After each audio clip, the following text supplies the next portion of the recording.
നന്ദ്യാട്ടുകുന്നം സ്വദേശി ഉണ്ണികൃഷ്ണന്റെ വീട്ടിൽ നിന്നും 4.25 പവൻ തൂക്കം വരുന്ന സ്വർണ്ണാഭരണങ്ങൾ മോഷ്ടിച്ച സംഭവത്തിൽ അയൽവാസി പിടിയിൽ. അർബുദ രോഗിയായ ഉണ്ണികൃഷ്ണനും ഭാര്യ കൈരളിയും മാത്രമാണ് വീട്ടിൽ താമസിക്കുന്നത്. ഇരുവരും പുറത്തുപോയ തക്കം നോക്കി പ്രതി വീടിന്റെ പിൻവശത്തെ വാതിലിലൂടെ അകത്തുകടന്നാണ് അലമാരിയിൽ സൂക്ഷിച്ചിരുന്ന സ്വർണം കൈക്കലാക്കിയത്.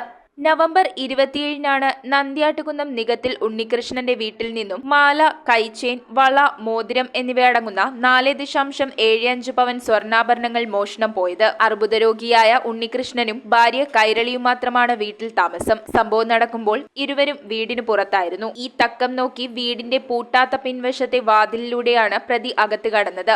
അലമാരയിലാണ് സ്വർണം സൂക്ഷിച്ചിരുന്നത്. എന്നാൽ അലമാരയും പൂട്ടിയിരുന്നില്ല. പിന്നീട് ഉണ്ണികൃഷ്ണൻ അലമാര പരിശോധിച്ചപ്പോൾ സ്വർണ്ണാഭരണങ്ങൾ കളവുപോയ വിവരം അറിയുന്നത്. ഉടനെ ഭാര്യ കൈരളി പറവൂർ പോലീസിൽ പരാതി നൽകി. ആഭരണങ്ങൾ മോഷ്ടിച്ച ശേഷം അത്താണിയിലുള്ള ഓട്ടോറിക്ഷ സ്റ്റാൻഡിൽ നിന്നും പറവൂരിലെ ഒരു ജ്വല്ലറിയിൽ സ്വർണം വിൽക്കാനായി സജീവ് കൊണ്ടുപോയ വിവരം വീട്ടുകാർക്ക് ലഭിച്ചത് വഴിത്തിരിവായി. തുടർന്ന് പോലീസ് വീട്ടിലെത്തി പ്രതിയെ അറസ്റ്റ് ചെയ്യുകയായിരുന്നു. സംഭവത്തിൽ അയൽവാസി നികത്തിൽ സജീവാണ് പിടിയിലായത്. സ്വർണം വിൽപ്പന നടത്തിയ ജ്വല്ലറിയിൽ പ്രതിയെ എത്തിച്ച് പരിശോധന നടത്തി. വഞ്ചി നിർമ്മാണ ജോലിക്കാരനായ പ്രതി 10 വർഷം മുമ്പാണ് നന്ദ്യാട്ടുകുന്നത്ത് സ്ഥിരതാമസമാക്കിയത്. News bureau, Paravur.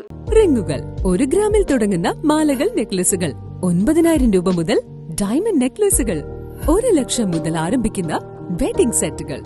കൂടാതെ നിങ്ങളുടെ പഴയ സ്വർണത്തിന് ഏറ്റവും ഉയർന്ന മൂല്യവും. Maharaja gold and diamonds,